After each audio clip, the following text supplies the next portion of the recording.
بالله من الشيطان الرجيم بسم الله الرحمن الرحيم الحمد لله رب العالمين الصلاة والسلام عليك يا سيد المرسلين يا خاتم النبيين يا شفيع المذنبين يا أنيس الغريبين يا رحمة للعالمين صلى الله عليه وعلى آله وسلم. We didn't have class last week, of course, so we had class 2 weeks ago, and at that time we kind of went over some of the names of the imams and the scholars of Ahlul Bayt, Ahlul Bayt, and I'm going to go over that again today, reiterate some points, and kind of, and the specific reason for doing this is that it makes it a lot easier to go forward than when I give a reference to someone. It makes it easier to understand who's who. But before we get back into that, today is the 16th of Dhul Hajj, which of course means that Tuesday would be the 18th. So there are two major events that took place on the 18th of Dhul Hajj. One during the time of Rasulullah sallallahu alaihi wasallam, and then one later on. So, and they're actually both connected to Ahlul Bayt, even though a lot of people don't see how the second one is, but we'll go over that inshallah. So the first is directly connected. So this is after Hujjatul Wida. So after Rasulullah sallallahu alaihi wasallam, he makes the Hajj. He's returning back to Medina from the Hajj, and along with him are thousands of companions. So if you remember, during the Hajj of Rasulullah sallallahu alaihi wasallam, in the field of Arafah, you have roughly about 124,000 companions, or Sahaba Kiram, Ridwanullah Ajma'in. And and they came from all over.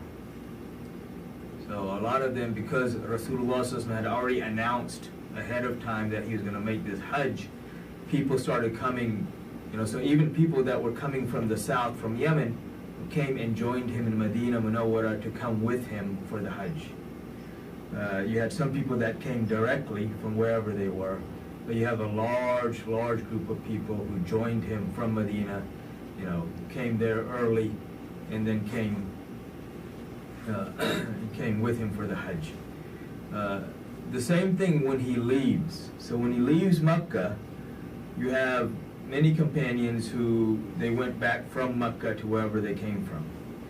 But you also have many companions who, even though they don't reside in Medina, joined him on the way back to Medina, sallallahu alaihi wasallam. Two things happened during this, or one thing happened while he was in Mecca, and then one thing on the way. So if you remember, and we've gone over this, and I'll reiterate this again as a reminder, before Rasulullah sallallahu alaihi wasallam makes the announcement for the Hajj, he's already sent Sayyidina Ali karamallahu wajh to Yemen to preach there. When Ali radhiyallahu hears this, he comes running back and joins Rasulullah sallallahu alaihi wasallam in Mecca for the Hajj. He had ordered his army, certain things that they were not pleased with. And so there were some who came and complained about Ali radhiyallahu to Rasulullah sallallahu alaihi wasallam. And as we've said, there are two companions who, if anybody complained against them, then Rasulullah sallallahu alaihi wasallam would chastise the complainer.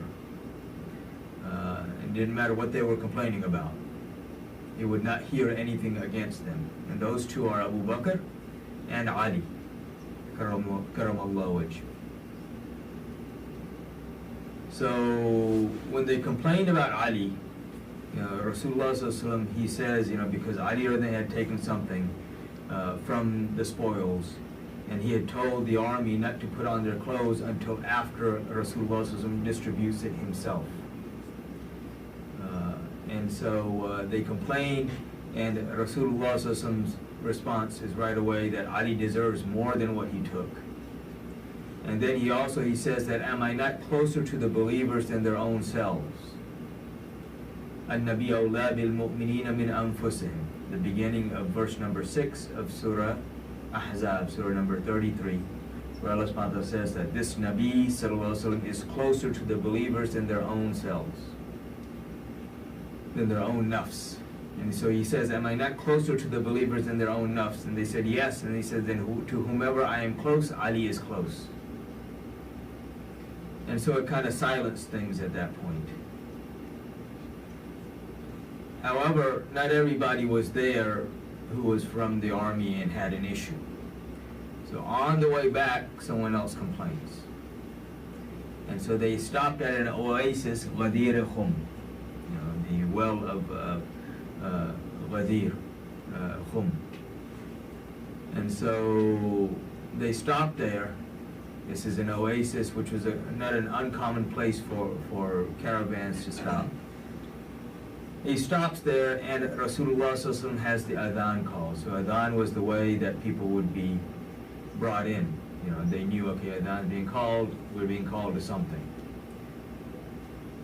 And so all of them come. And Rasulullah sallallahu alaihi wasallam calls Ali, and in front of everybody, holding the hand of Sayyidina Ali karamallahu wajh, he says to them, he says, Man kunta mawla, fahada aliyun mawla. That to whomever I am his mawla, and mawla, of course, can mean many things. We also, in the Quran, in the end of Surah Baqarah, we say to Allah subhanahu wa ta'ala, Anta mawlana, that you are our mawla. So their mawla is in the sense of you are our Lord, you are our Rabb. Mawla can also mean slave. Because there is an incident where a companion of Rasulullah sallallahu alaihi wasallam got lost in the jungle or in the wilderness, and this lion, and at that time you had Asiatic lions, basically, those are almost extinct now. You have a few of them left in India. But at that time, you had the Asiatic lions that roamed the deserts and in Arabia as well. And so he's lost, and this lion is in front of him, and he says to the lion, he says that I am the Mawla of, or he says that Rasulullah, that I am the Mawla of Rasulullah sallallahu alaihi wasallam. And here Mawla means that I am the servant or the slave of Rasulullah sallallahu alaihi wasallam. But when we use it for Rasulullah sallallahu alaihi wasallam, it means that he is our master, our leader, our beloved. And so Rasulullah sallallahu alaihi wasallam says that, so to whomever I am his mawla. So whoever considers me his master, his beloved, his leader, فَمَنْ كُنْتَ مَوْلَى فَحَادَ عَلِيٌّ مَوْلَى. Then Ali is also this Ali. And he specified hada. Hada is ismu ishara in Arabic, which means, that the person stating hada is seeing what he's talking about, and the person that's being spoken to is also seeing what is being spoken about. So this way there's no confusion as to which Ali is being spoken about. Because later on you have people say, oh no, it wasn't that Ali, it was somebody else, talking about other incidences. Here there's no doubt. So to whomever I am his mawla, Ali is also this Ali is also his mawla. And this hadith, as we've talked about before, is the most mutawatir, meaning the most, has the most narrators of any other hadith. And you can understand, also, because this is being stated in front of thousands and thousands of companions of Rasulullah. So you have more than 30 narrators from amongst the companions of Rasulullah saying that we heard this. And this is the only hadith in which you have all 10 of Ashara Mubashara stating this. So more than 30 companions. So, if you think about this as far as in the science of hadith, mutawatir, you have like 3 or 4 narrators, and it's considered mutawatir. Mutawatir meaning considered common knowledge amongst the companions. You have hadith and mashhur, which means, okay, it wasn't common knowledge amongst the companions, but it became common, but it rose to the level of common knowledge amongst the tabi'een. So this is mutawatir. Common knowledge amongst the companions of Rasulullah. So again, even a hadith that's narrated by 4 is considered mutawatir. This is narrated by more than 30. Man kunta mawla, fahada aliyun mawla. And then, again, the only hadith that is narrated by all 10 of the Ashar Mubashshar. And because it's interesting that there are people today, and there have been people throughout history. Whenever a hadith comes in praise of Ali, it automatically becomes daif. It's weak. To the extent that, when you take the hadith of Rasulullah where he says, Ana Madinatul Ilm wa Aliyun Babaha, which is in Tirmizi, but also in Mustadrak of Hakim. Hakim narrates it, with the same narrators that are in Bukhari and Muslim. But you have so-called scholars of hadith, when it comes to this, they'll say, oh, it's daif. And some of them even go to the extent that they'll talk about some of the narrators, that, oh, that narrator is weak because he narrated this hadith. I mean, that in itself shows you that they're biased against the household of Rasulullah. So again, this occurred on the 18th of Zil-Hajj. So this is one of those events. So, at the well of Ghadir, on the path from Mecca back to Medina Munawwara. The second incident that I want to mention is the martyrdom of Sayyidina Uthman, which also occurred on the 18th of Dhul-Hajj. And so, if you remember, last 6 years of his Khilafah, a lot of turmoil, a lot of fitna, a lot of uprisings, and this culminated with all of these groups coming from Yemen, from Basra, and from Misr, Egypt, and basically ransacking Medina Munawwara. And so this is when, and the reason, I said early on, I said even this event is connected to Ahlul Bayt. So if you look at, the position of Ahlul Bayt during this whole crisis, I'm going to come back to that. But one point I want to make out, or make clear, very perfectly clear early on, because there are many critics of Uthman, radiallahu anhu. So when the Battle of Tabuk, when they were getting ready for the Battle of Tabuk, so Rasulullah in the masjid in front of everybody makes the announcement. He says, look, we're going to this battle. And this was one of the 2 times that he had told the people where they were going. Otherwise, he wouldn't let anybody know until they were almost there. So this is one of the 2 times that he let people know. This was the heat of the summer.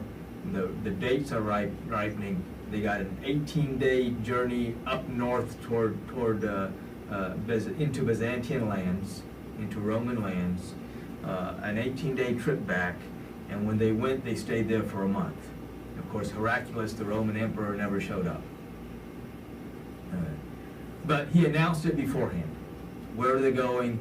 And it was rumored that Heraclius was coming with an army of 100,000. That army never materialized.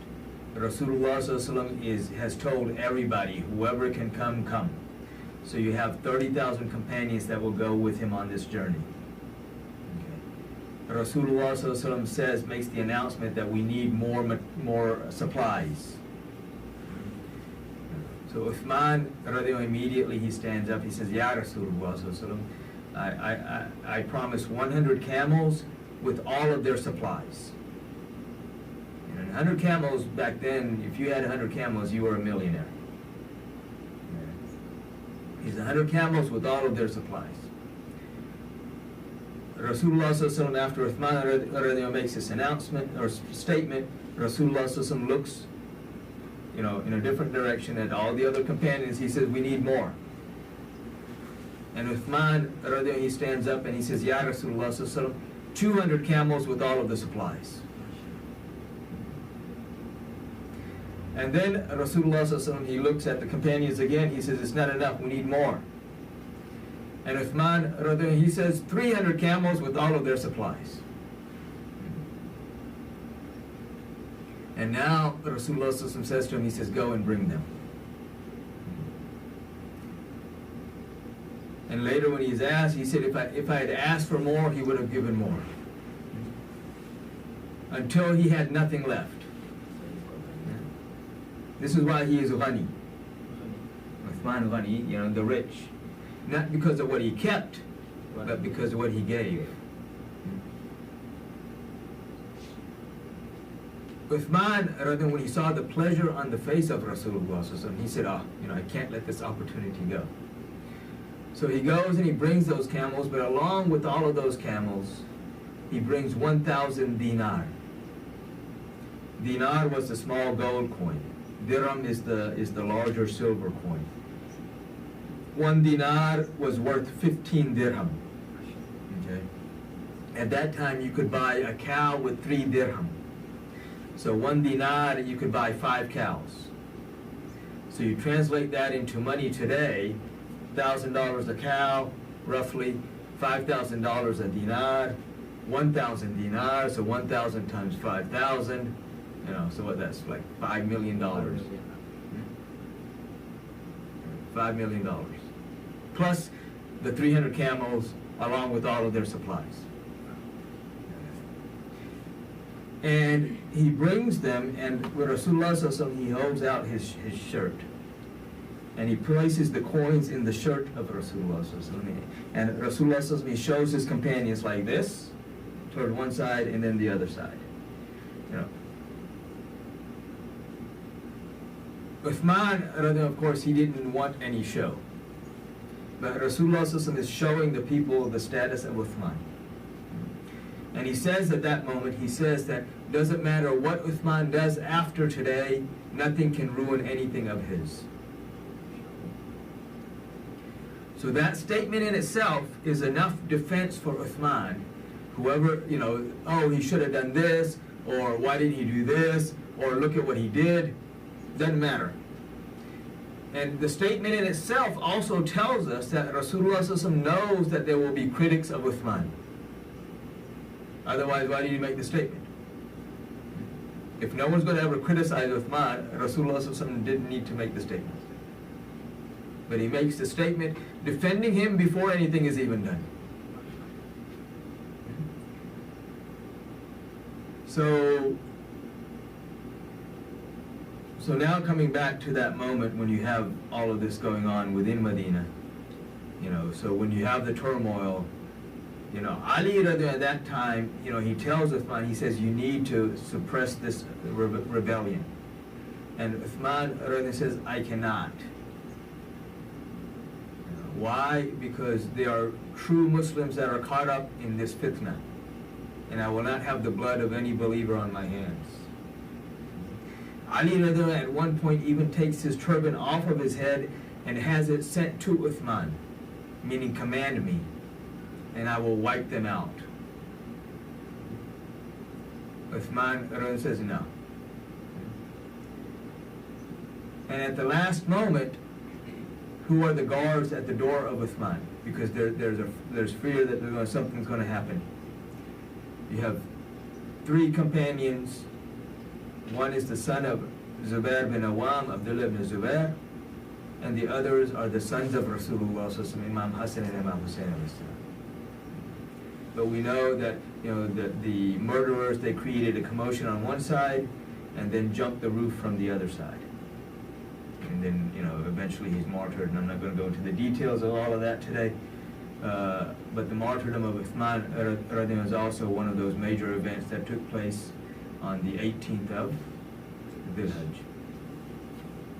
So two major events: Ghadir, Khum, the announcement for Ali, radiallahu, and then the martyrdom of Uthman, radiallahu. And actually the planning for the martyrdom of Ali was also taking place at this time too, later on, because, you know, Abdurrahman ibn Muljim was making those plans after the Hajj, in the shade of the Kaaba. So all of this stuff, okay. So now, any questions on any of that so far, before I get back into what we were talking about 2 weeks ago? Good. Inshallah. So, coming to the Imams and the Ahmad, the scholars of Ahlul Bayt. As we mentioned 2 weeks ago, and of course, that lineage, this is the lineage of Rasulullah sallallahu alaihi wasallam. This is why the companions of Rasulullah, they understood this very clearly, and they used to refer to Imam Hassan and Imam Hussein in Islam as Ibn Rasulullah sallallahu alaihi wasallam. But Rasulullah sallallahu alaihi wasallam also said, he said that all of the other prophets, Allah subhanahu wa ta'ala placed their lineage within their own loins. Allah subhanahu wa ta'ala placed my lineage within the loins of Ali, karamallahu wajh. And so that offspring between Ali and Fatima, salamullah alayha, that is the lineage of Rasulullah sallallahu alaihi wasallam.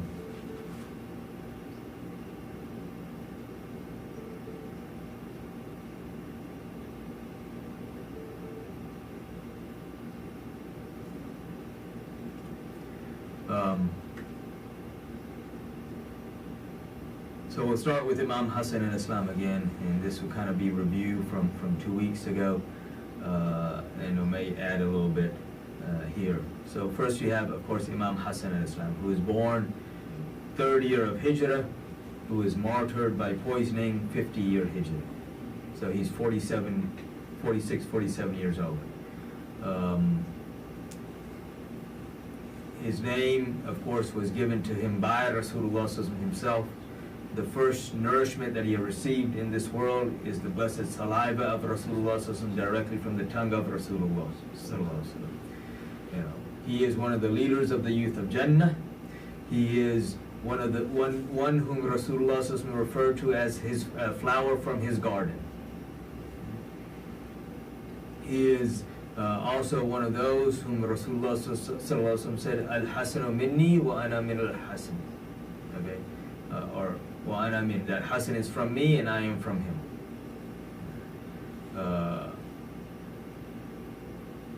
He was a general in the army of his father, and then he was Khalifa or Amir al-Mu'mineen for 6 months until the period of 30 years of the Khilafah ended, and then he handed over the rule to Muawiyah. He did not hand over the Khilafah, and I keep iterating that point because Khilafah had ended.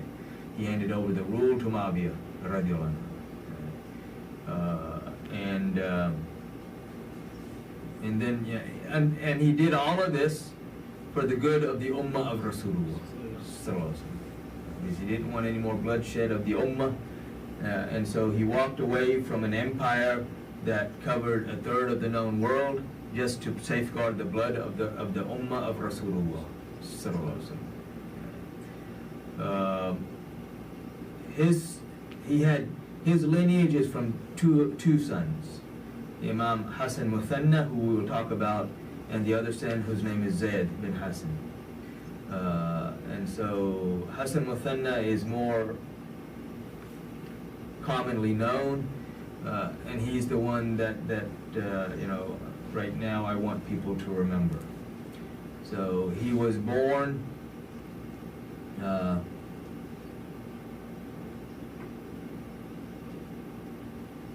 roughly about 10 or so years.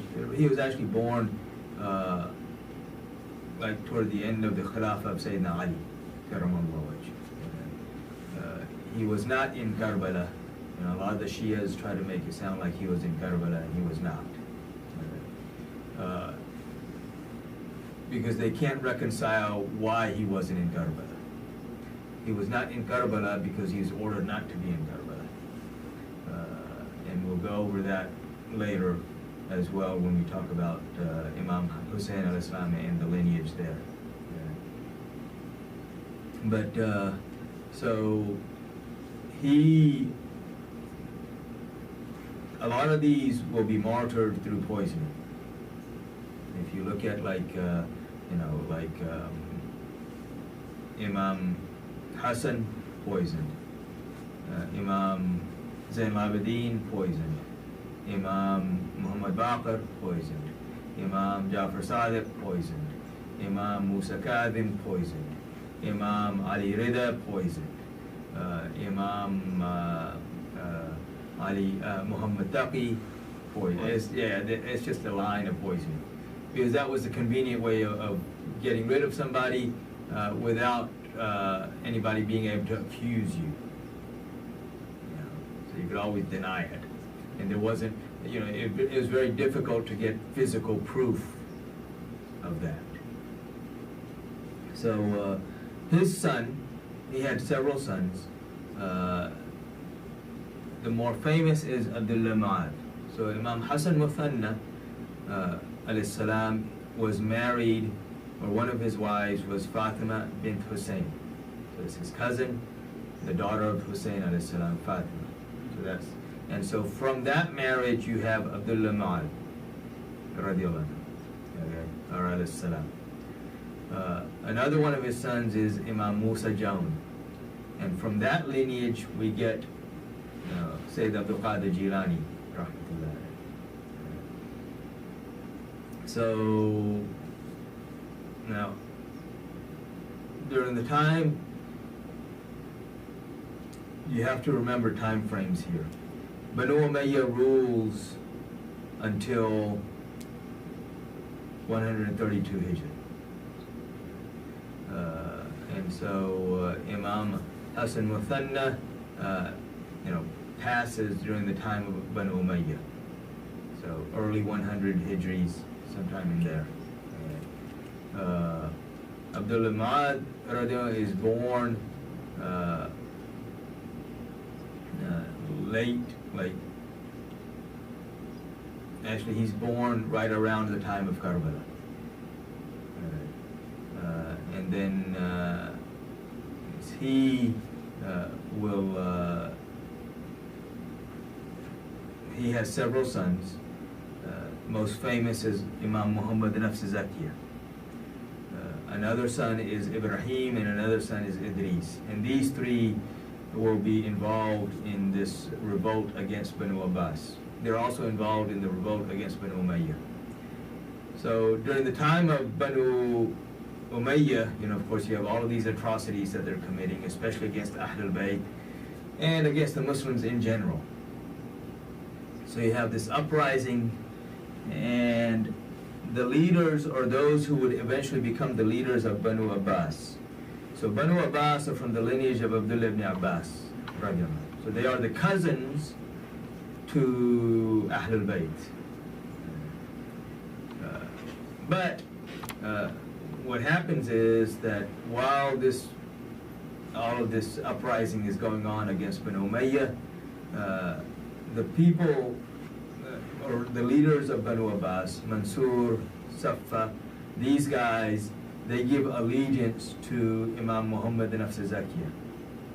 So Imam Muhammad Nafs Zakiyah is born in the 80 Hijri, around that time. His father, as I said, was born, right around Karbala time, 60 Hijri, somewhere in there. And the specific dates aren't important to know. They're good to know, but just if you remember just the time frame, then that's really what you need to understand things. So what Banu Abbas do is they have a secret meeting along with the household of Rasulullah ﷺ at the grave of the mother of Rasulullah ﷺ in Abwa, which is between Mecca and Medina. So you have this meeting in which they all pledge allegiance to to the son of Abdullah Mu'adh, who was there, to Imam Muhammad al-Nafs Zakiyah. That, we give him allegiance, and when eventually Banu Umayyah is overthrown, he will be the leader. When, of course, Banu Umayyah is overthrown, well, we know what happens. They go back and they say, no, we are the leaders. Banu Abbas says, no, we are the leaders. So the first king of Banu Abbas is Safa, and then after him Mansur.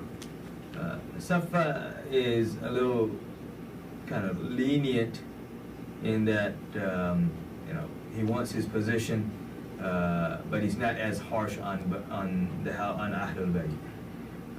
But what happens when this goes on is that, of course, Ahlul Bayt or the lineage of Imam Hassan al-Islam are now pretty much in exile, because if they're caught within the empire, they will be killed. But what they do is they start a kind of an undercurrent revolution, and people start supporting them, because these are the people that the people supported to begin with. I mean, they are the reason that the people supported Banu Abbas, was because of Ahlul Bayt. And now Banu Abbas has betrayed Ahlul Bayt. Imam Malik, rahmatullah alayhi, is the murid or the disciple of Imam Muhammad al-Nafs Zakiyah. So he's given his hand in his hand, or rather given his hand to the hand of Imam Muhammad al-Nafs Zakiyah. So remember, 132, Banu Abbas takes over. Initially, Ahlul Bayt kind of go underground. They slowly start emerging again. And this is the lineage of Imam Hassan al-Islam. People they're gaining support. Imam Muhammad al-Nafs Zakiyah sends his brothers various places to gather support. And they do this. Ibrahim comes to Kufa. Imam Idris will eventually become the ruler in Morocco. He will eventually make it all the way over there after Banu Abbas, kind of solidified their control. But what happens, when they're doing this, Banu Abbas arrests their father and put him in jail, and basically the condition for his release is that he hands over his sons, tells them where his sons are, and he refuses. The initial king again was not as harsh on him. Eventually Mansur becomes the king, and he will eventually be killed in jail, 145 Hijri.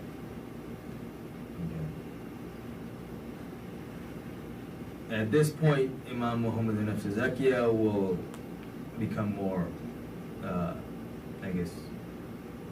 more open, and will have an uprising in Medina. The people of Medina actually give him allegiance. Banu Abbas will come and crush the rebellion, and Imam Muhammad al-Nafs Zakiyah will be martyred. This will also be why Imam Malik will be tortured. And this I mentioned after Jummah this past Friday. And this is why Imam Malik refused to pray behind their appointed imams, because he said these are the enemies of Ahlul Bayt.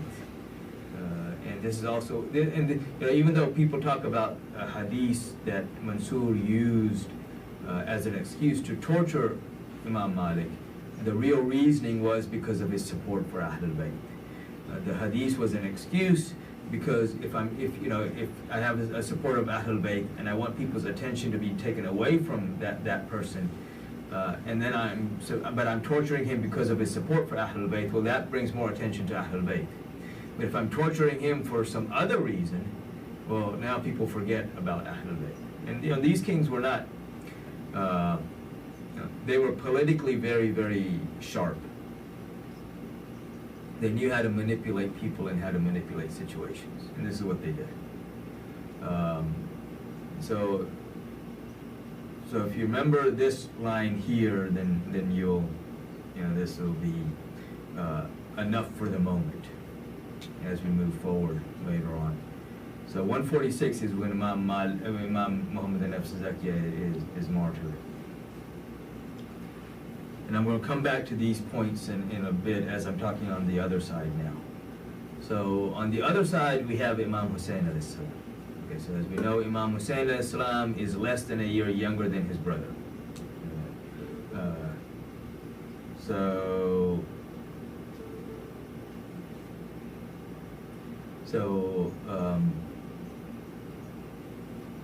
Imam Hussein alayhi salam was born 4th year of Hijra. Yeah, and he of course is martyred in Karbala, Muharram of 61. His son, only surviving son, and through which his lineage is passed on, is Imam Zain al-Abidin, whose name was also Ali. So Ali bin Hussein alayhi salam. And he was born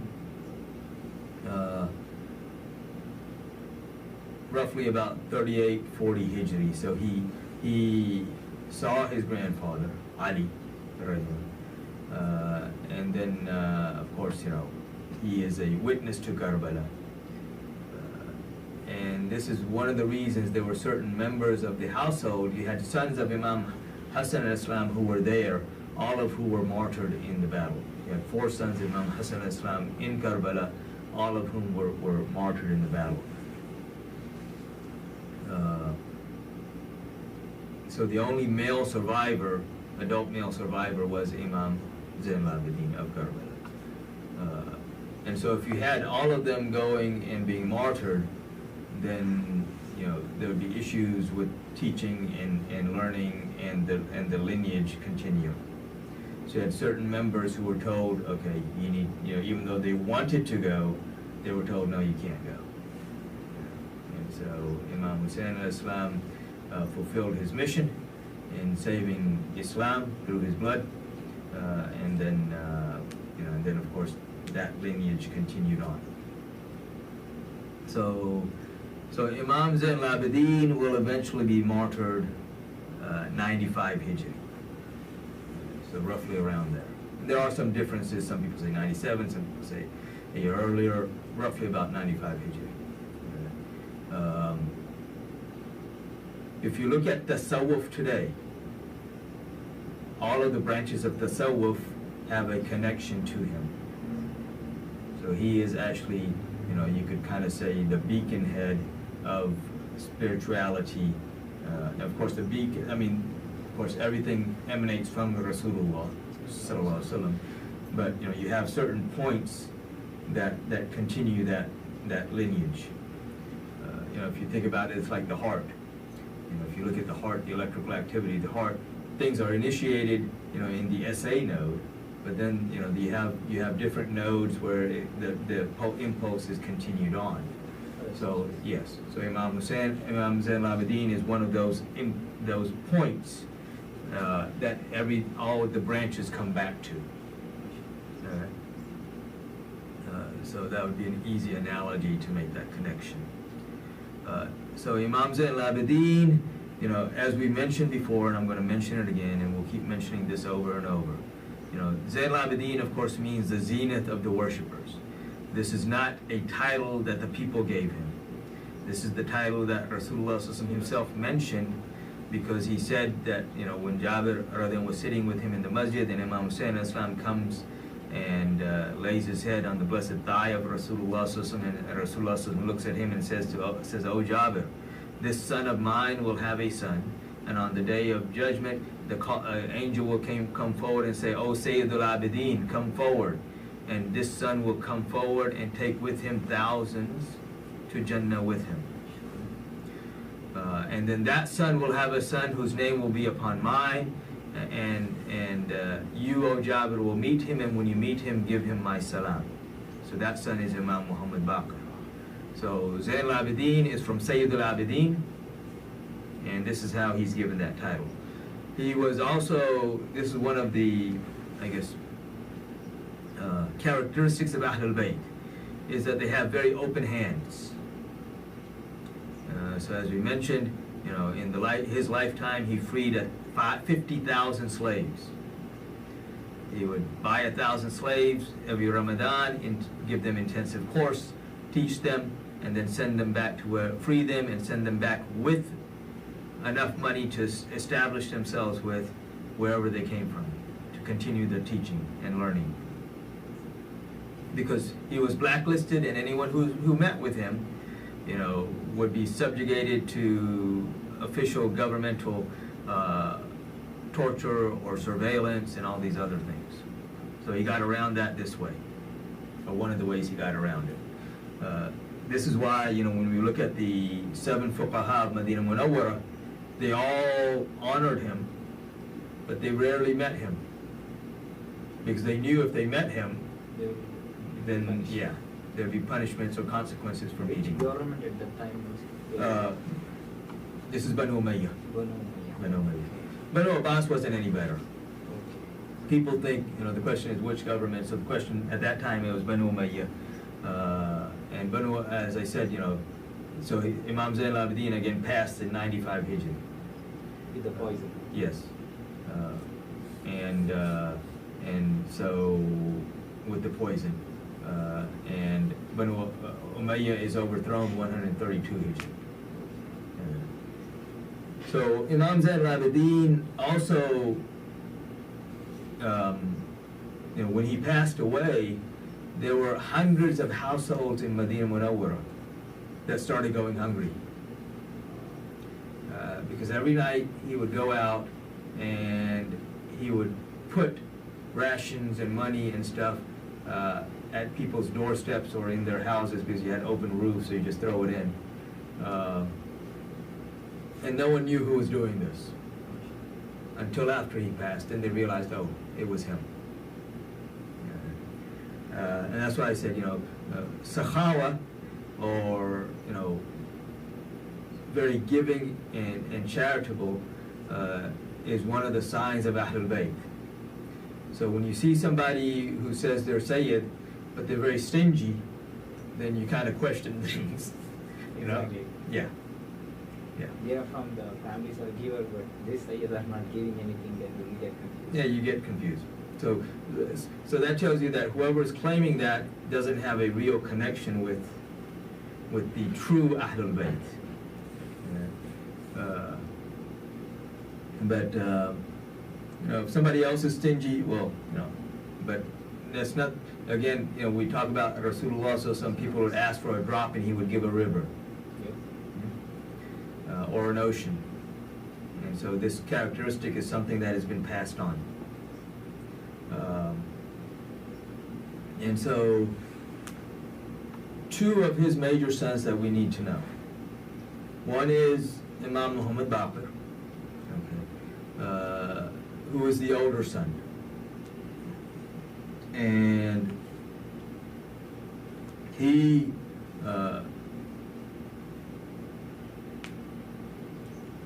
Imam Muhammad Baqir's mother is the daughter of Imam Hassan.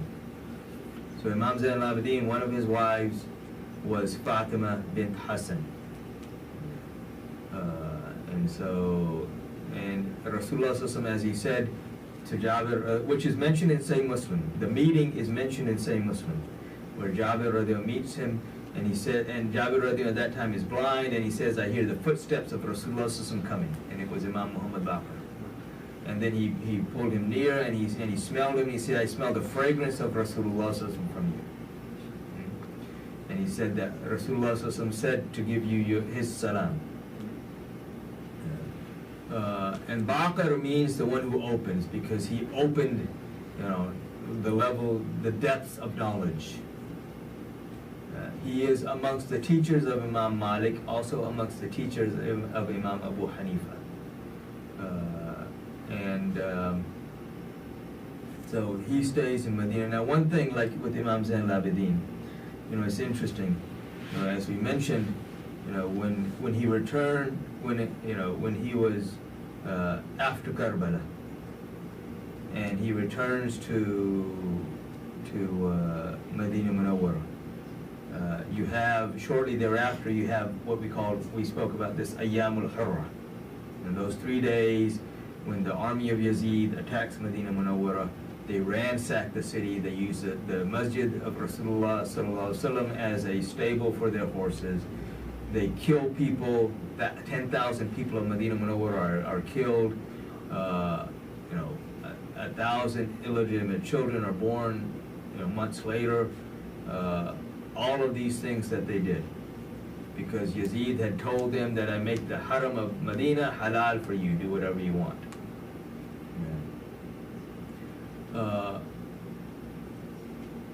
When you have, but right before those 3 days, you have, where the people of Medina are getting ready to revolt against Yazid. The army is getting ready. So those who were the supporters of Yazid in Medina were not treated very well.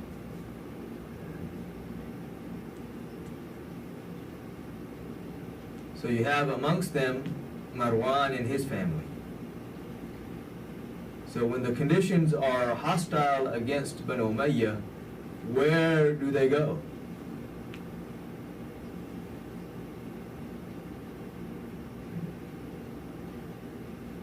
Imam Zain al-Abidin.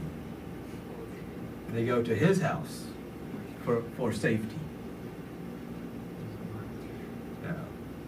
And this is the again the blood of Rasulullah. If you remember when Rasulullah enters Makkah, what does he make the announcement? He said, whoever seeks refuge in the house of Abu Jahl, whoever seeks refuge in the house of Abu Sufyan, whoever seeks refuge wherever. And so the enemies of Ahlul Bayt, they also know that when trouble comes, where do you go for safety? Ahlul Bayt. So, but even after knowing this, they still do what they do. Like we spoke about, on Eid, with Ibrahim alayhi salam. They threw him in the fire. They see him coming out of that fire after 40 days. And this is a fire that no one could have survived. No animal could survive. They can't even get close to throw him, so they catapult him in. They see him fall in. They see him walk out of there after 40 days. Not even a hair burnt. His clothes are fine. Everything is fine. The only thing that's gone are the ropes that they tied him with. They see this, and they still choose not to believe. And so when he leaves that place, and he goes towards Sham and towards Egypt, he has with him who? 2 people. Only 2 people believed in him. His wife, who's also his cousin Sarah, alayhi salam, and his nephew, who's also a prophet, Lut, alayhi salam. That was it. So the same thing here. They know, but they still choose not to accept. They are Abu Jahl. They're not just Jahil. Jahil, you can teach, you can educate someone who's Jahil. Yeah. You can't educate these people. Yeah. They are beyond that. Yeah. And this is why Abu Jahl is Abu Jahl. Because Abu Jahl, he knew who Rasulullah was, and he still denied him. He had no doubt as to who he is, but he still denied him. So the same thing when we see the attitudes towards Ahlul Bayt. Same things. You have these people that are great scholars in Islam. And yet when it comes to the virtues of Ahlul Bayt, they got issues. And this is one of the characteristics of Sayyidina Ali karamallahu wajh. Now everybody knows Rasulullah said what? That Ali, only a hypocrite will have animosity against you, and only a believer will love you. So there are many people who claim, oh, we love him, but then when you start talking about him, then it's like, okay. Like ants in their pants. Yep. Like we say in order to chun chun lage.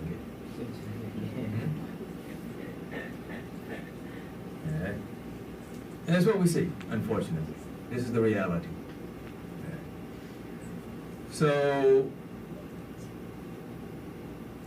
Imam Muhammad Baqir had a much younger brother, who is Imam Zayd. And so, he is very significant, even though he gets overlooked a lot. Imam Zayd is the Pir and Murshid of Imam Abu Hanifa. Not his fiqh teacher, but his Pir or Murshid, the one who he gave allegiance to. And Imam Abu Hanifa said about Imam Zayd that I've never met anyone more knowledgeable than him. And Imam Ja'far Sadiq, who is the nephew of Imam Zayd, the son of Imam Muhammad Baqir, who is only 6 years younger than his uncle, Imam Zayd. He said about him when he was asked, because Imam Zayd will lead an uprising against Banu Umayyah. And of course, like they are today, you have those, you can't rise against the Muslim leader. And so you had the same notion back then. And so when Imam Ja'far Sadiq is asked about Imam Zayd, look, he did this. And Imam Ja'far Sadiq says that there is no one from amongst Ahlul Bayt who is more knowledgeable and more on the sunnah of Rasulullah sallallahu alaihi wasallam than Zayd.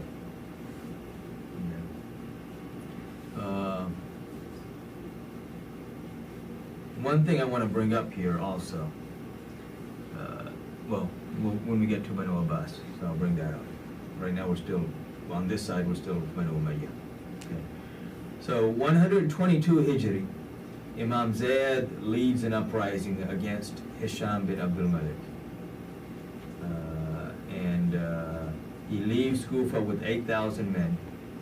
The army of Hisham has 20,000 men in it.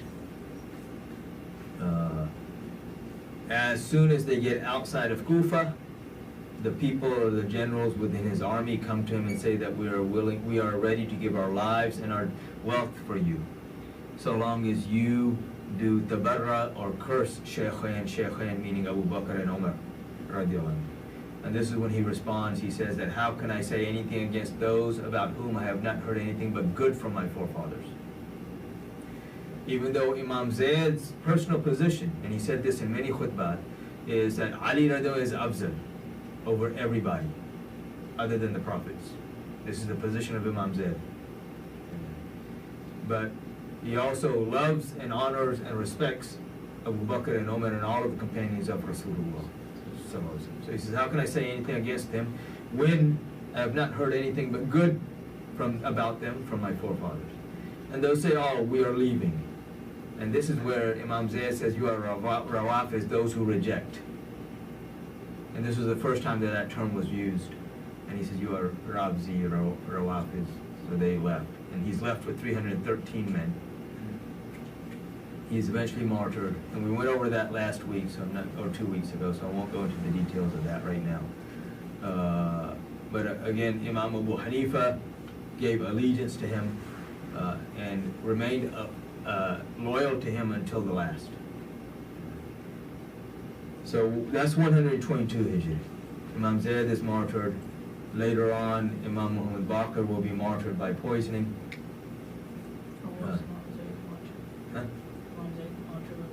No, he was martyred in the battle.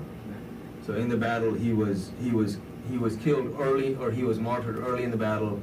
His son Yahya buried him at the bank of the river where the water came over a little bit because he was afraid, or he knew that if Banu Umayyah found out where he's buried, they will dig him up and crucify him. After the battle, they're all martyred. All 313 of them were martyred. When the army of Banu Umayyah start looking, they find his grave, they dig him up, they chop his head off, send it to Sham, crucify the body, the body is left hanging for 4 years until finally, the next king, or the other king at that time, I forget who it is, pulls it down, or has it pulled down and burnt, and the ashes, spread. So, which again, as we mentioned last time, this is the body of a martyr. So even after 4 years, he's still intact.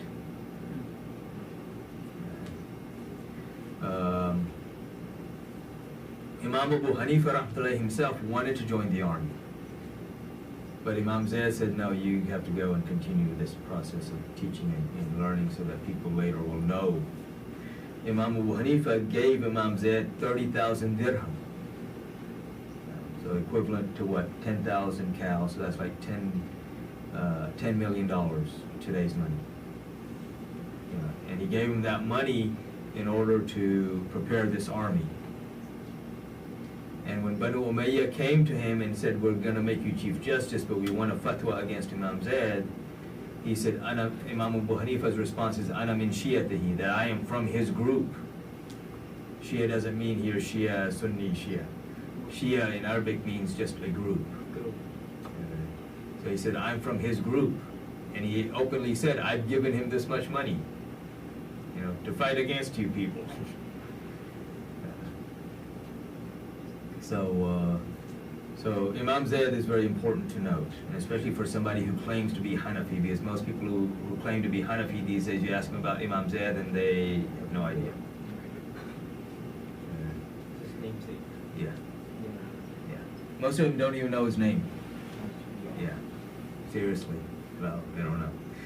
And this is why these names are so important. As when we started out 2 weeks ago, what's in a name? Everything's in the name. These names are very important to know.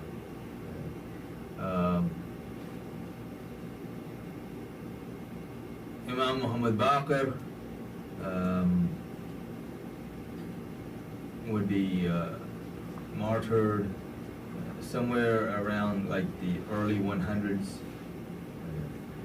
Imam Jafar, and by poisoning.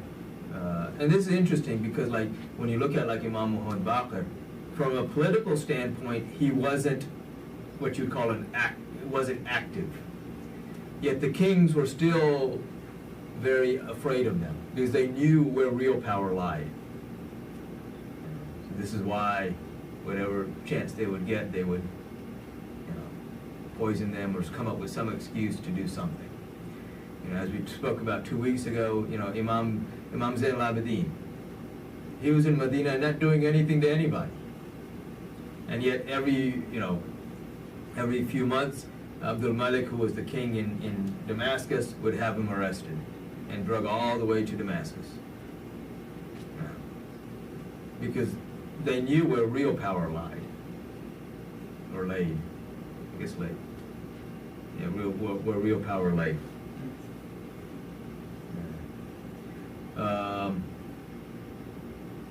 So Imam Jafar Sadiq is born somewhere around 83 Hijri.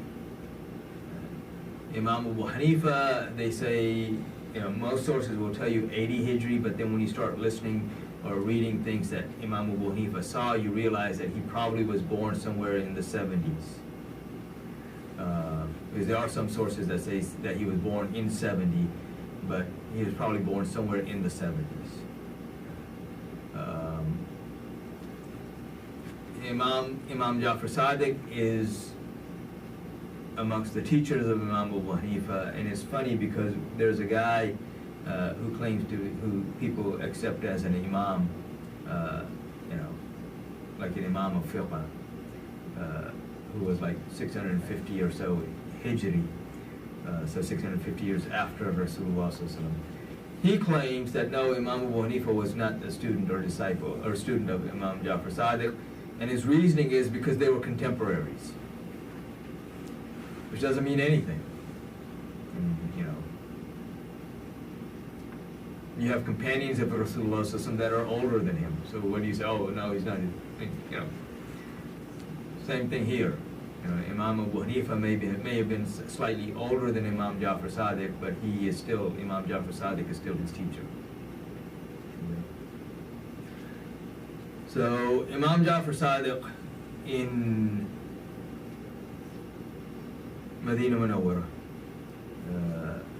where he stayed, he's at an interesting time, because he's at that time when you see this shift from Banu Umayyah to Banu Abbas. And he utilized that because, you know, the attention was off of him for a moment, and he was able to start teaching more openly. And this is where he establishes the school in Medina Munawwara, where he is teaching along with this, what people consider Islamic sciences, fiqh, you know, hadith, Quran, tafsir, all of these things. But he's also teaching biology, chemistry, physics, astronomy, you know, all of the, what you'd call basic sciences, mathematics. And so if you start looking at, like, even historically, like the father of modern day chemistry is one of his students. You know, the father of various fields of mathematics, they're his students. You know, so this is where you get all of this. So all of that knowledge, again, he's another one of those points that all knowledge comes back to. Okay. You know, as I said, you know, like with the Tasawwuf, you have Imam Zain al-Abidin as one of those points. Imam Jafar Sadiq is a point, and this is, you know, even Orientalists, which were European scholars who studied Islam to try to fight faults with Islam, they have to acknowledge this point. Many of them acknowledge this point, that all of this knowledge comes back to him.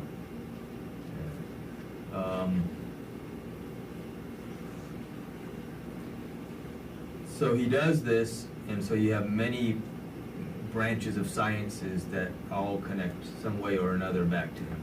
From there started the technical things and calculations from the Jabir. Yeah, a lot of the technical, the question is, from there started like technical things. A lot of, you know, if you look like algorithms.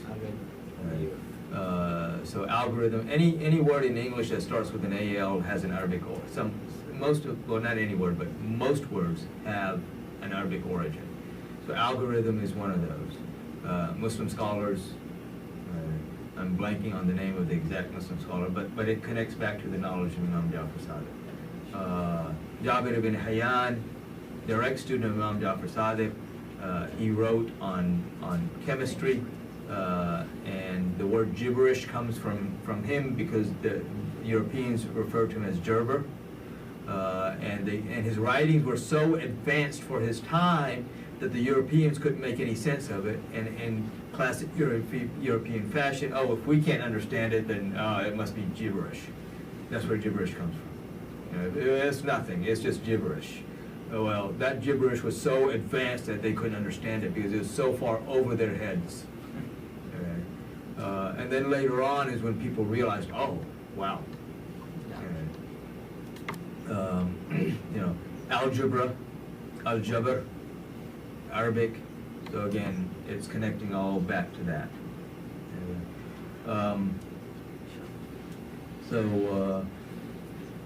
But he, again, you know, these are like oceans of knowledge, and so he also has to interact with Banu Abbas now, because 132 again, Banu Umayyah is overthrown, Banu Abbas takes over, and so he's there during the uprising of Imam Muhammad Nafs Zakiyah. He tries to persuade him, as his father tried to persuade, you know, the father of Imam Muhammad Nafs Zakiyah. But they're not telling them, and this is what's important to understand here. You know, it's like with Imam Hussein al-Islam when he's going to Karbala. The companions are trying to persuade him not to go. Not because what he's doing is wrong. This was, oh, see, why did they try to stop him? They tried to stop him because they were afraid of what was going to happen. They didn't want him to be hurt. So the same way here, you know, Imam Jafar Sadiq and his father Imam Muhammad Baqir are trying to persuade Abdullah Mu'adh and Imam Muhammad Nafs Zakiyah, you know, maybe you don't want to do this at this time. Again, not because what they're doing is wrong, because it's not wrong, but the situation isn't quite where it should be. The people aren't quite ready. And they also understood, and all of them understood this, they were not trying to bring back the Khilafah, because Rasulullah ﷺ said the Khilafah is for 30 years. The Khilafah will not come back until Imam Mahdi comes back. Because he said the Khilafah is for 30 years, after which will be a cruel monarchy, after which will be the age of tyrants, after which will come the Mahdi. So they were not under any delusion that they were going to bring back the Khilafah. But they wanted to bring back some form of rule where the people would be treated better. The people would be given most of their rights. This is what they wanted to do. And this is also why, like the brother Imam Muhammad Nafs Zakiya, when he went to Morocco, he didn't establish a caliphate. He established a sultanate because, again, he knew the caliphate will not be back until Imam Mahdi. But at least have some form of rule where the people are treated, are given their rights. When Banu Umayyah takes over, when Banu Abbas took over, you have a lot of interactions with Mansur and Imam Jafar Sadiq during the Hajj and Umrah whenever they would come. These are also some of the people. This is where you have the beginnings of this mindset that the uncle of Rasulullah, Hazrat Abu Talib, was kafir. Banu Abbas are the ones who started this because you are the sons of kafir. Because they wanted to show themselves as, we are Muslim through and through. You're the sons of a kafir. That's their they would, this is also the beginning when Imam Malik, rahmatullahi alayhi, one time he's at the Rawda of Rasulullah sallallahu alaihi wasallam, making dua to Allah, facing the Rawda of Rasulullah sallallahu alaihi wasallam. And one of them came and tried to turn him, like they do today. Same exact, same thing then. Still is doing. Yes. Yeah. So from then till now, okay. The reasonings are different, but the actions are the same, or the arguments rather are different, but the actions are the same. And so this is where Imam Malik, and they're turning him, and Imam Malik says, "How can you turn me from the one who is the wasila of all of creation?"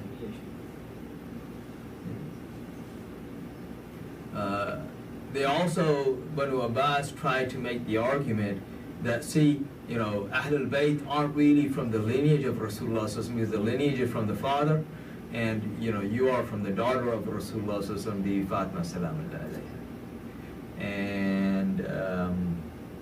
And so they try to bring up this argument with Imam Jafar Sadiq, and Imam Jafar Sadiq gave them the example from the Quran. He asked, Isa al-Islam is from Bani Israel. Who is the father of Isa al-Islam? So how is he from Bani Israel if he has no father? Because of his mother. So we are the lineage of Rasulullah sallallahu alaihi wasallam because of. He could have made other arguments, like I brought up the hadith where Rasulullah sallallahu alaihi wasallam says, about Ali, that my lineage is in the loins of Ali, or Allah has placed my lineage in the loins of Ali. But he didn't. Because you have to look at the person before you decide, okay, how do I discuss this with them, or what arguments do I use? Because they would have simply brushed that off and saying, that's made up, or like they do today. So he made an argument from the Quran that they could not deny, and then he brought the argument from the Quran again of the Mubahila, Abna'ana wa Abna'akum. That we bring our sons and you bring your son. And who did Rasulullah sallallahu alaihi wasallam take as his sons? Imam Hassan and Imam Hussein alayhi salam. So these were arguments from the Quran that they couldn't deny, and doesn't mean that they accepted it, but it quieted them for that moment, so that anyone who is willing to accept the truth could understand it. Those who aren't willing to accept the truth, doesn't matter what you tell them. They already decided. Yeah, They're yeah. not accepting. You know, like Shaitan, he knows very clearly, Exactly. yet he chooses not to believe. So these are his students. Okay.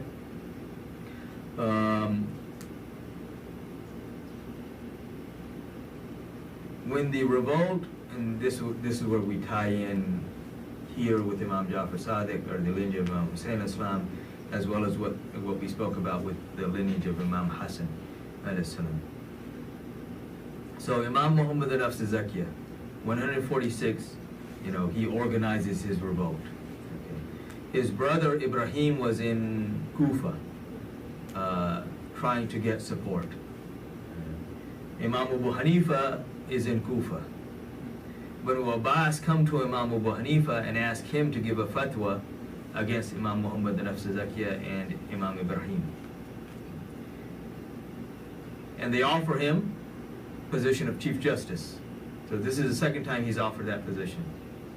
First by Banu Umayyah, now second time, which technically, but the first time by Banu Abbas. They're offering it to him. He knows now that if he refuses, because he's seen the attitudes of Banu Abbas. With Banu Umayyah, he got away with it, but he knows that if he refuses, they will kill him. So he says, he simply says, look, I don't want to be a part of this. And he escapes and he comes to Medina.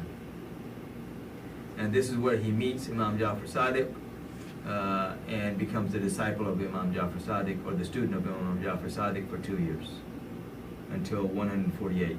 So 146, they go ahead, after during a battle, Imam Muhammad al-Nafs Zakiyah is martyred. Imam Abu Hanifa arrives in Medina Munawwara. He studies with Imam Jafar Sadiq for 2 years, and later on he says that if I had not had those two, meaning those 2 years, then I would not have understood anything. Could also mean if I had not had those two, meaning Imam Zaid and Imam Jafar Sadiq, then I would not have ever understood anything. This is a very significant statement, because it's a statement made by Imam Abu Hanifa at the end of his life. If he had made it early in his life, you could say, well, he learned something else later on. No, this is at the end of his life. 148, they poison Imam Jafar Sadiq. Imam Abu Hanifa at this point leaves Medina and goes back to Kufa. He's there for from 148 until 150, when they offer him the position again. Mansur offers him the position. It's interesting, when Mansur wanted Baghdad laid out, who did he come to? Imam Abu Hanifa. Imam Abu Hanifa is the one who laid out Baghdad, mathematically. So now he offers him the position of Chief Justice. Imam Abu Hanifa, he says, I'm not qualified. He says, you're lying. He says, that proves I'm not qualified. How can you place a liar as Chief Justice? So they imprison him. Imam Abu Hanifa refused to become part of a system, because he knew that if he became part of their system, then he had to speak their speak. Which is why when Imam Abu Hanifa and Imam Malik, both of them, their fatwas are that when you see scholars at the doorsteps of leaders, do not take fatwas, do not take rulings from them, do not take knowledge from them. What do we see today? All of these so-called scholars owned by various governments, literally. Whatever the government wants them to say is what they say. And Imam Abu Hanifa refused. They're changing a lot of things. Yes, they change. And that's their job. Yes. Or else they're going to be killed. Yes. They're scared. And Imam Abu Hanifa preferred death and poverty than saying something, even though he's a very wealthy man. You think about this, Imam Abu Hanifa, extremely wealthy. His grandfather was a silk trader. His father was a silk trader. He is a silk trader. He is the only Imam who did not take anything from anyone, to the extent that he even supported his students financially. Again, as I said, to Imam Zayd, he gave him 30,000 dirham. That's 10,000 cows. That's $10 million today's money. So now when they offer him Chief Justice position, he refuses, they imprison him, they put him in a well, they whip him. He gives bayan or lectures from that well, and you have people that are listening on top, you know, relaying it to the people on, you know, above.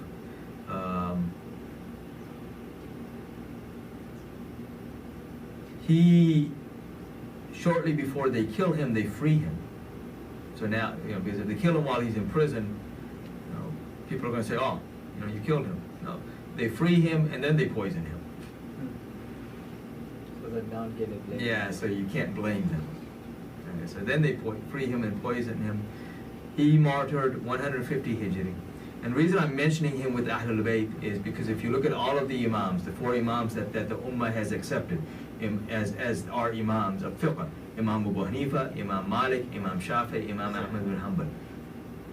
If you look at their connection to Ahlul Bayt, it is unshakable and undeniable. And we'll go over the others later. Imam Abu Hanifa, again, Imam Muhammad Baqir is his teacher, Imam Zayd is his teacher, Imam Jafar Sadiq is his teacher. And these are teachers who gave him permission, you know, to speak and to rule.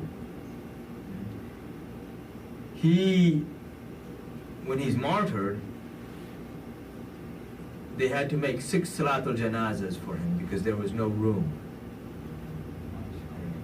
You have like 50,000 people coming. There's no room, so you have to have 1 Salatul Janaza, 2nd one, 3rd one, 4th one, 5th one, 6th one. And people hear that and say, oh, wow. And it is a wow thing.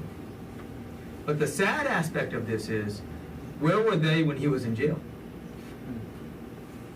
You know, people do what's convenient for themselves. If they are together, maybe he's not going to be jail. Yeah. Where were they when he was put in jail? Everyone there is looking for their safety. Yeah. You know, it's like with Imam Muslim bin Aqil. When Imam Hussein al-Islam sends him to Kufa,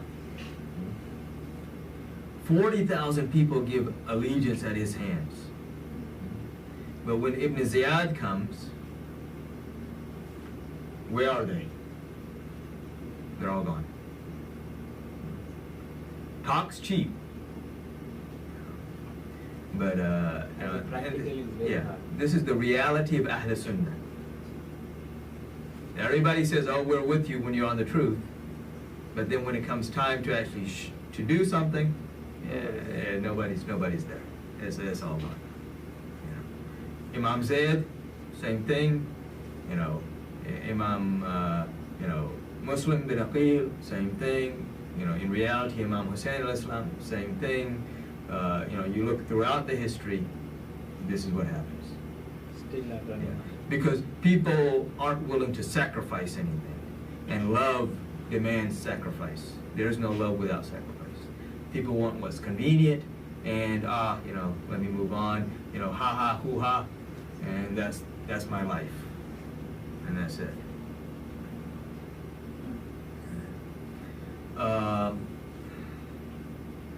So Imam Jafar Sadiq 150. Imam Jafar Sadiq's son is Imam Musa Kadhim, right? Imam Musa Kadhim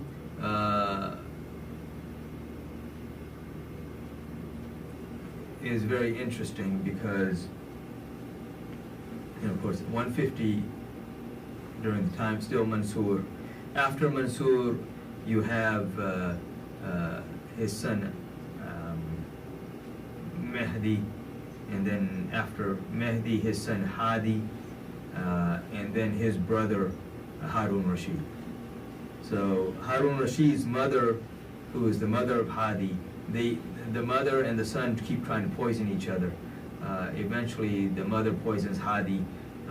These are kings. These are kings.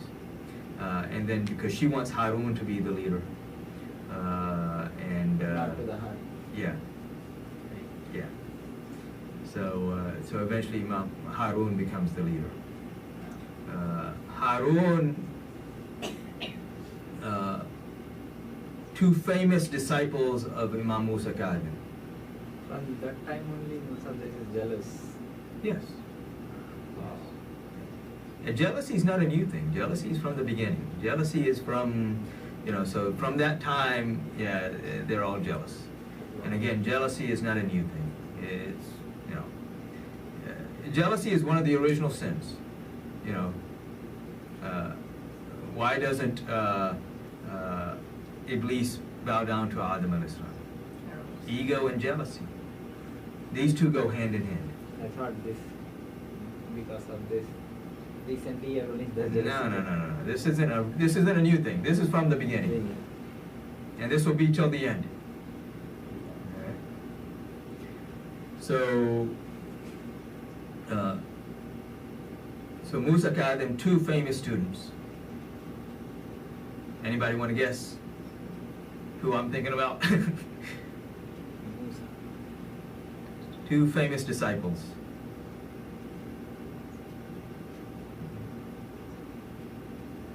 If I name them, you'll say, oh, but nobody makes that connection. One of them people do, but the other one people don't.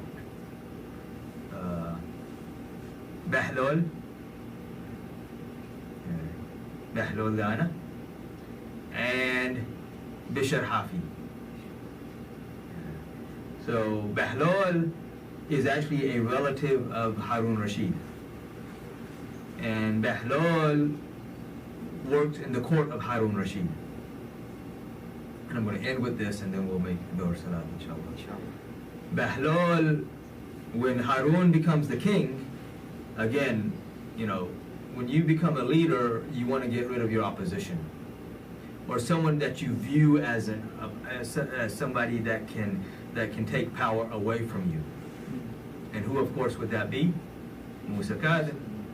So Harun starts making plans immediately to get rid of Imam Musa Kadhim along with his students. So Bahlul, being in the court of Harun Rashid, being a relative of Harun Rashid, comes running to Imam Musa Kadhim and says, this is what he's doing. And Imam Musa Kadhim says Jim. So some of his students take the Jim to mean Jilawatan, which means exile yourself. So they leave. Some of them take Jim to mean Jabal, mean go into the mountains. And Bahlul takes Jim to mean Junoon, become crazy. And this is why Bahlul is known as, becomes Bahlul. And so now he starts acting crazy, even though the reality is very different. So that's one of his disciples. The other that I want to mention before I finish today is Bishr Hafi. Bishr Hafi means the barefoot Bishr. His name was Bishr, but he became known as barefoot Bishr because he never walked with any shoes. He always walked barefooted after a certain point. And that point was that, and Bishr was a very wealthy man, loved his wine, and a drunk. So one day while he's intoxicated, he sees a piece of paper with the name of Allah on it, laying amongst the garbage.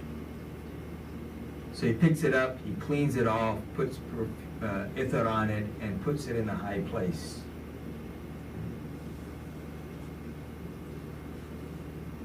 Allah subhanahu wa ta'ala liked or loved that action of his, and because again, what's in a name? Everything is in the name.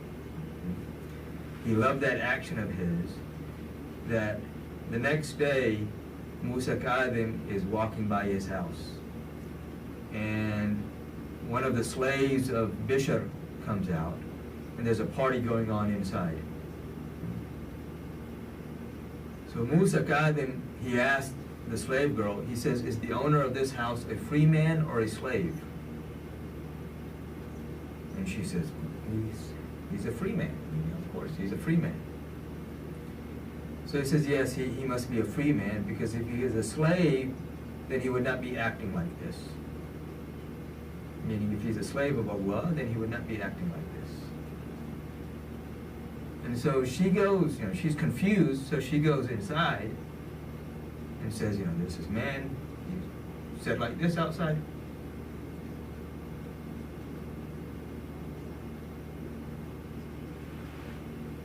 So Bishan,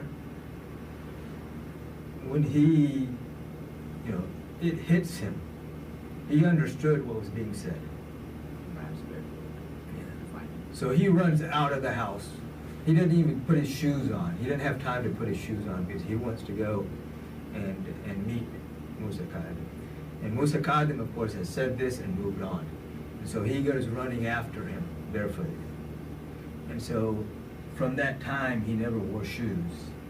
Because he said, and people would ask him, why didn't you wear shoes? Because he said that when guidance was given to me, I was in this condition.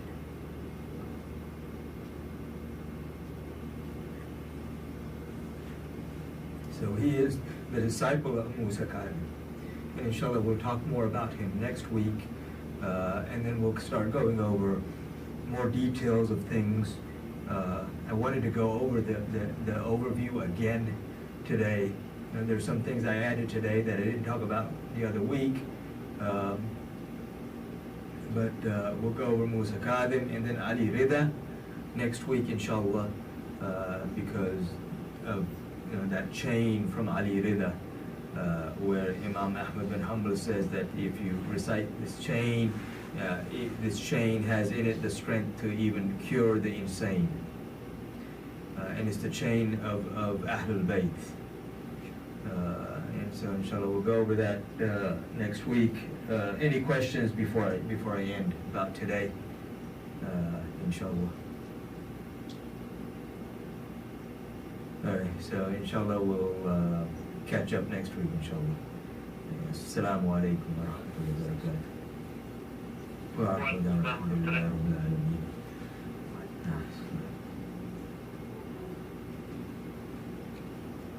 I have one question.